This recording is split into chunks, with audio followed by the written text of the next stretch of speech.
Salut les amis, bienvenue sur votre plateforme ici, c'est votre humble serviteur. Nous allons parler du Mali.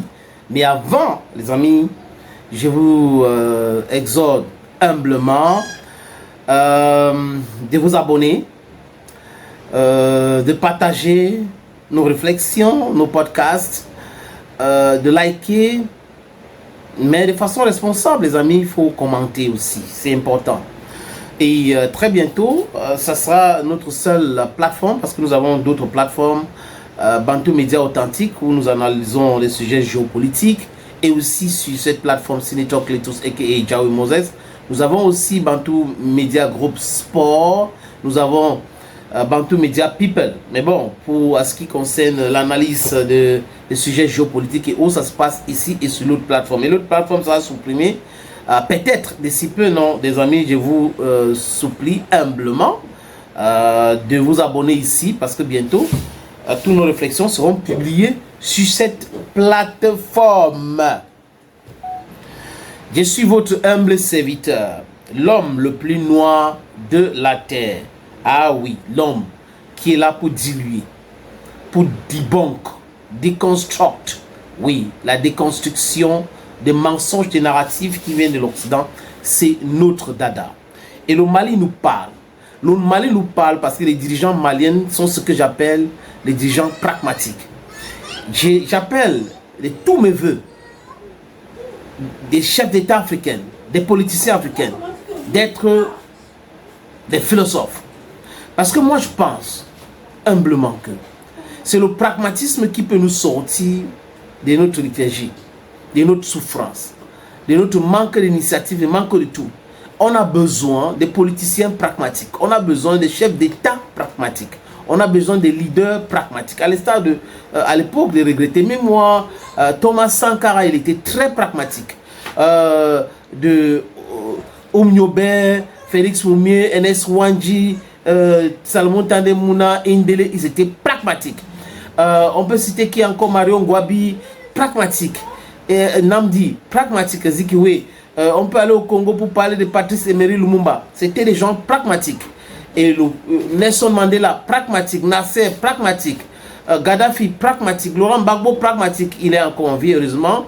On espère qu'il va gagner les élections. Mais surtout le pape, le patron, celui qui a inspiré la plupart de ces jeunes dirigeants, c'est Kwame Nkrumah.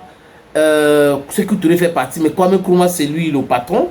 Il était très pragmatique. Donc nous avons besoin de dirigeants pragmatiques comme ça. Les dirigeants maliens ont compris que les histoires d'accords d'Alger, c'était de la fumisterie. C'était du non-sens. Et que ce truc-là a été fait uniquement pour maintenir le contrôle de l'Algérie et de la France sur le Mali. Et ils ont rompu avec cette bêtise-là, appelée accord d'Alger, pour négocier avec les Maliens directement. Les négociations entre les Maliens, réconciliation directe, c'est plus important et nécessaire que de passer par 1001 personnes. Chacun a son intérêt dans ce truc-là et chacun fait ça comme il veut pour essayer de torpiller. Donc ils ont bien compris. Assimi Goïta a bien compris. Ces ministres ont bien compris. Le peuple malien a bien compris. La société civile a bien compris. Les journalistes, les blogueurs, les activistes ont bien compris. C'est pour cette raison que le Mali est en train d'avancer positivement vers quoi, les amis, aujourd'hui? Vers la réconciliation totale. Les autres qui ne sont pas venus et qui ne veulent pas de cette réconciliation directe, ce sont les terreaux financés par la France, aidés par l'Ukraine et par les Occidentaux. Mais ils sont en difficulté à l'heure où je vous parle. Parce qu'il n'y a pas de crime parfait et que rien n'est éternel. Il n'y a pas une situation éternelle.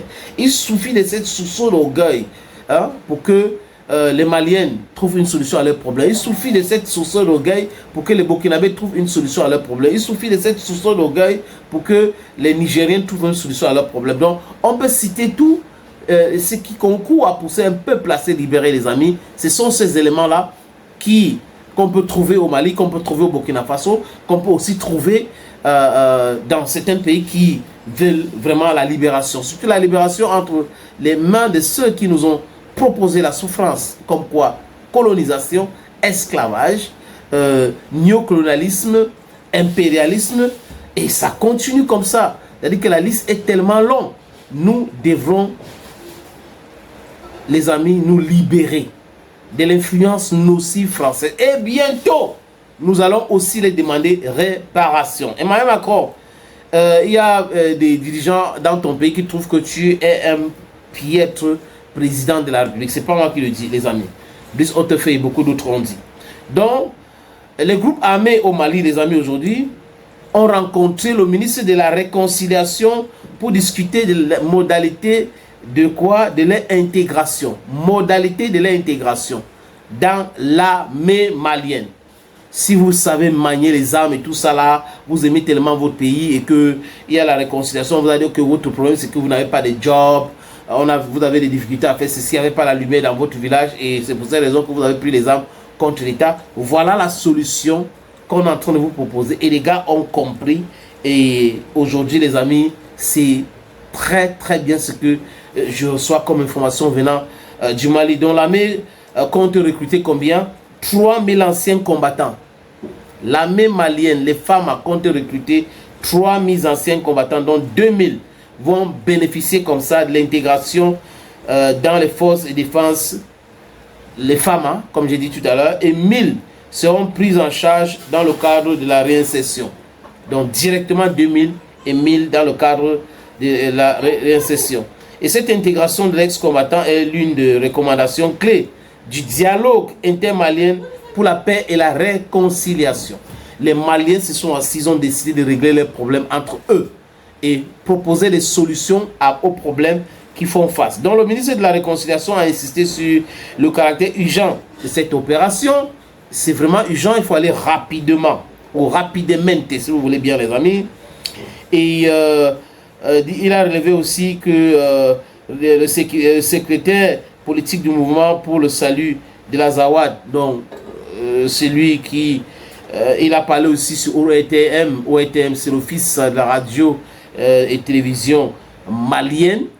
Ce monsieur a dit que il est urgent que cette opération a révélé le secrétaire. Donc, il est urgent d'intégrer les 2000 ex-combattants directement et préparer la réinsertion des 1000 autres, dont les groupes autodéfense ont également été reçus. On a reçu les combattants, les groupes de l'autodéfense.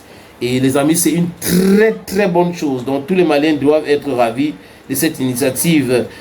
Ceux qui ont pris les armes contre l'État vont déposer les armes et la sécurité maintenant va prendre le devant. Donc le membre de la Zawad a dit que c'est une très bonne initiative et que tout le monde devrait soutenir cela. C'est une très bonne chose, les amis. Et qu'il peut y avoir des problèmes entre les enfants d'un pays. Mais le truc, c'est si vous vous laissez manipuler par d'autres, ça pose un énorme problème. Ou vous avez des dirigeants qui pensent que parce qu'ils ont décidé que X ou 1 plus 1 égale 2, c'est comme ça, personne ne doit discuter, ça pose un énorme problème. Mais si vous avez des dirigeants qui savent qu'ils n'ont pas la science infuse et qu'il faut discuter de façon sincère avec les gens pour écouter les gens, et à partir de là, ils peuvent trouver une solution à ce problème-là. Ce sont des vrais dirigeants, c'est du pragmatisme.